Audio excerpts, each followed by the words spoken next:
Welcome back to JDA Football Podcast. We will be bringing you on this episode lots of things, including the Premier League comeback, 2 parts of transfer news, including that Timo Werner going to Chelsea, and we might give a bit of a Merseyside derby preview.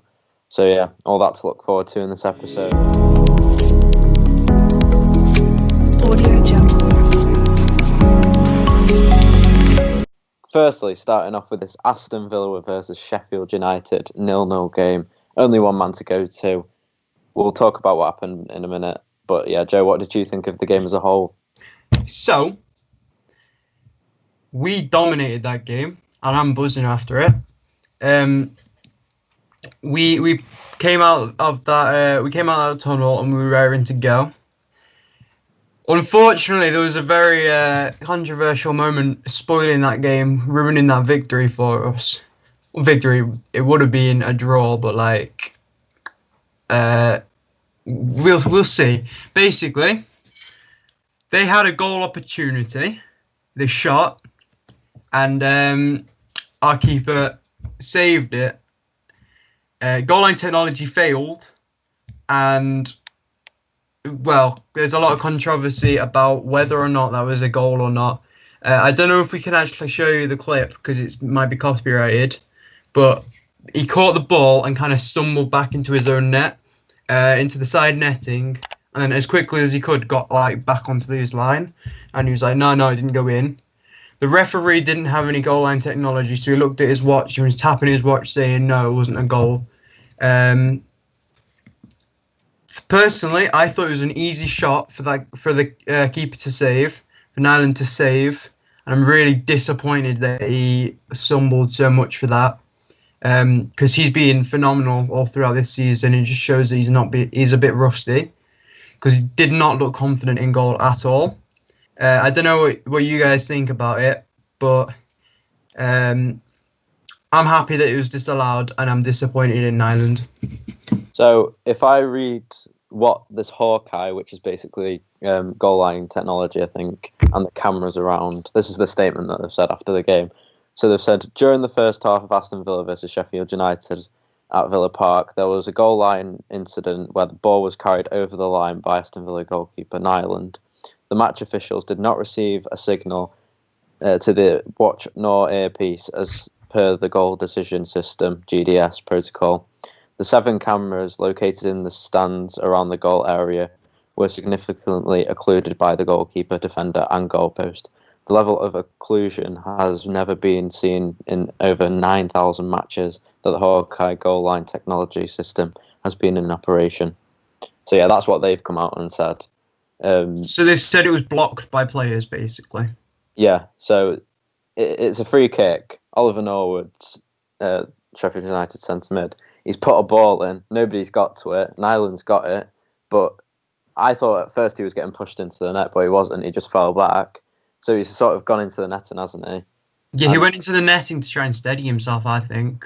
Yeah, but yeah, it's a clear goal, but it's obviously not been picked up. What do you think, Alex? Yeah, I think it's a mistake from the technology overall. But I think if you're going to have the mistake, and because it was obviously a goal, all the players could see it, and probably the referee, if he looked, could probably see it as well. And if they relied on VAR, which is much more relevant at the moment than the goal line technology, then they could easily see that it was massively over the line. And I feel like if you're going to use something and it doesn't do its job, what's the point? Because VAR can do that job in that situation. And yeah, you can see it's a clear goal, but just because the apparatus that they use to see if it was a goal wasn't working, they haven't given it, and it's probably dropped Sheffield United a few points there. So yeah, that controversial. That could affect their Champions League if they'll get into it or not. Yeah. Equally, if it was the other way around, that could have affected Villa if they might have gone down in relegation. You just don't know, do you? No. So you were saying that it was bad refereeing, or you're implying it was bad refereeing, but it looked to me like he was obscured as well as the cameras. He couldn't get a clear line of sight. So I think he made a good call because he couldn't see anything. So based on what he knew, he couldn't tell. It was definitely a goal, but it wouldn't have happened had COVID not happened, because he wouldn't be as rusty, in my opinion, because he's never made a mistake like that before. Yeah, and I think if you're coming back, you surely should have everything ready. Like, nothing's going to go wrong. But if you've got 7 cameras, one of them has to pick them up, surely. Normally, I'm sure they normally have more than that, because they said the reason why they couldn't pick up on it was because there was players in the way. Surely they'd have more cameras. They used to have the cameras flying overhead, like over the both goals. Did they not have that? Because they can't be obscured by any players. I think that's only for big games. I think. I've seen that at big games. I've never seen it at like a lower league team. I'm not going to say anything else. But yeah, going on to the next game, which was on the same night at 8 o'clock, and it was Manchester City versus Arsenal. That crushing 3-0 defeat. Davidluiz error led to City's first goal through Sterling, and then he conceded a penalty, which got sent off for. Alex, what do you think? So I was expecting Arsenal to maybe even get something out of this game, seeing as they've got their new manager, and hopefully he could have brought some desire to the team and some strength to an already woeful defence. But as we can tell, this break hasn't helped them at all. City, again, were ruthless going forward. They had 20 shots, which is considerably more than Arsenal had with 3. They had almost 70% possession, so yeah, they truly dominated the match, and if Arsenal keep playing like this, I can't see them getting anywhere this season at all. Joe, what do you think? So I didn't actually see the game, but I've heard about the foul that he gave away, Davidluiz, and apparently that was atrocious. Can you give us some more information about that? Well, I don't know what it looks like for you, Alex, but it looks like either he's tugged him a bit on the back and maybe gone through his legs. But for me, I'm not sure if it's last man, I can't remember, but I don't think it's a red. Yeah, it's not a red card challenge in my opinion, but yeah, it's just down to where Mahrez is more than where he's fouled him. So yeah, and like Granit Xhaka got injured in the first minute or so, and then Pablo Mari, the centre back for Arsenal as well, got like 7 minutes, went down injured, and even Arteta said after the game we were done, we were never going to come back. I don't think Luiz wants a 2-year contract extension. I don't think he's going to get that. Arteta wants it, but Arsenal don't want it. So yeah, it's a bit controversial with people, the owners and CEO, directors, what you want to call it, and Arteta. So would you two give him a 2-year contract, seeing what's happened at the start of this? But you can't judge off one game, but he seems like he's a very unreliable player. If he's making those sorts of mistakes, because he's cost Arsenal 3 points there. Yeah. So I wouldn't be offering him an extension if his form continues. So going on to the next game, and it was Norwich versus Southampton. This might have not been viewed because it's not the biggest of matches around England, but 3-0 to Southampton, and Danny Ings came back with a goal, and Stuart Armstrong came back with a goal as well, with Nathan Redmond and Danny Ings and Stuart Armstrong getting an assist. So, yeah, I think Ings is back on form. Southampton needed that. Norwich looked like they didn't have any water in the tank, oil in the tank, whatever you want to say. Oil in the tank, yeah. I know what you mean. Yeah, they just looked rubbish, and Todd Cantwell and Pookie got subbed off after like 70 minutes, and they were done from there. Redmond's third goal just summed it up. Counter-attack, shimmy to the left, and then put it in the bottom right. It was just easy. But yeah, Norwich are going down. But what do you think about Southampton? Do you reckon they can progress up the league? Yeah, in my opinion, well, they were playing well before the Premier League. Obviously, had to be cut short. But yeah, you can see they've done a lot of training and a lot of tactical training as well. I feel like they were able to break Norwich down very well, and they limited their options. Obviously, with Norwich, if you take out Buendia and Cantwell in the midfield, they have absolutely no creativity at all, and I feel like Southampton did that very well with their midfield partnership of was it Lamina and Højbjerg? I think so. Yeah. And I feel like they dominated the midfield yet again, and if their attack force can keep on this scoring, because Danny Ings, you're not going to stop him scoring anytime soon, and I feel like if Armstrong and Redmond just keep on progressing with him, then Southampton will continue to climb up the league. I don't think there was any surprise there after the rest of the season that Norwich has had. Everyone knew that they weren't going to get a win out of it. I would have liked to see him get a goal, but I wasn't particularly surprised when I saw the scoreboard. And now they're down. Just hope that they can change their mentality and get a few wins as a consolation at the end of the season. Southampton, I can see them working their way up the league a bit further.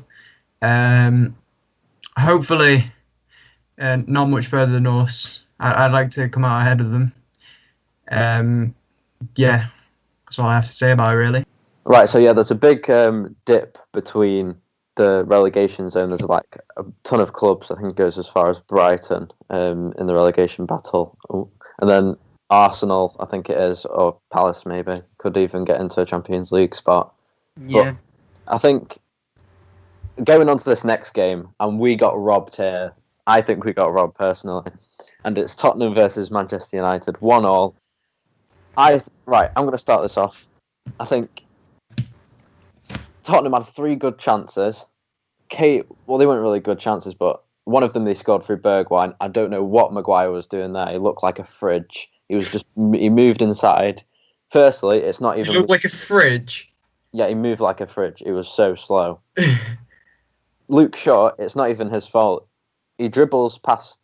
Luke Shaw's got a ball coming down from him from Rashford, I think. He's tried to control it, but Bergwijn's got there before him. Bergwijn's running at our back 4 with Luke Shaw not even being there. Maguire's I'm going to send him down the line, but he goes inside. So Maguire's done there. Lindelof nearly gets to him. Yeah, but it's a good goal by Bergwijn. But I said it at the time. Butterfingers David De Gea again. He's just awful. You can't rely on him. Roy Keane said it at half-time. I'm sure you've seen this, Alex. He's just had a go at him. He's just gone through him. And I don't think it's fully deserved, but they said don't let him back on the bus and get them a taxi home. But that's what Roy Keane's like. But yeah, I think overall with the lineup-wise, I don't think Dan James really suited it because we had to Spurs scored a goal, and you know what Mourinho's like, go ultra-defensive, part of the bus in counter-attack. Which clearly didn't suit Kane, did it? And Dan James, not a game for him really. That's why we need Sancho really. And we had 2 good chances with Rashford, 2 with Martial. One of them should have gone in, but Lloris, what an amazing save that was. And I think it was... He made a good save against Rashford in the first half as well, I think, with his feet. Yeah, that was one. I think Davinson Sanchez put it over and Rashford made an interesting shot. He headed it to Rashford. Yeah. But I think Matic wouldn't have suited that very well, I don't think. Pogba, I think, should have started. When he came on, he made the difference. Got a penalty for us against Eric Diabolical. And, I mean, I think Pogba made a good difference, to be honest. Bruno, when he came on, made more of an impact. Martial should have scored a goal, but I think it was Lloris or somebody blocked it, I think. But yeah, overall, it was a good game. United pressed well. And yeah, I think we should have come out of that victory or victorious. It's good to see Pogba having an impact though, because he was a good player before he basically stopped playing for you. But he didn't seem to work well with the team. But he seems to have come back in the right mindset, and he seems to be working well with everyone, which is really good to see. Because I didn't know if he'd have a future in the Premier League. just Yeah. because of his attitude and the way his agent was, and the way that he worked with other people. But obviously, he's making a difference now. Yeah, I think he's just letting his football talk, which is what he should have done anyway. But Yeah. what do you think, Alex? Yeah, again, I liked when Pogba came on. Was it for Fred? I think, Fred and McTominay came off for Matic and Pogba, yeah. Yeah, I liked it when Pogba started playing behind Bruno Fernandes because they were playing off each other really well, and then they'd pop up to either Rashford or Martial, who are quick enough and skillful enough to beat the defenders. But yeah, I feel like if they can get Pogba playing in that midfield and winning the ball more than McTominay and Fred do at the moment, especially on the quick counter attacks, as you said, that Tottenham were doing, and obviously with Kane playing, that he's not the quickest player, and I feel like if they did try a slower kind of build-up play, Tottenham, like Manchester United were doing, he'd probably score quite a few more goals because he's that target man that you need in every squad. And I feel like if they can try and make the build-up play a bit slower and put a few more crosses in even, or get him the ball and he can just shoot, then Tottenham will probably benefit from that. But I really like the way Man United played. I was surprised that they play like that because normally in big games Man United don't show up that much, especially against teams like Tottenham. And yeah, I feel like if they can just get Pogba back into the midfield, they'll probably do quite well, and hopefully they can get the Champions League places. Yeah, definitely. I think Jose Mourinho always knew that he was going to just sit back and relax and counter-attack. And you watched it in the second half, Alex. I think Kane and Son and Bergwijn were the only players who entered our half, and that was for like one chance or one play. The rest of it, we were dominated in their half, and they had all 11 men back. So it was even more hard to break down.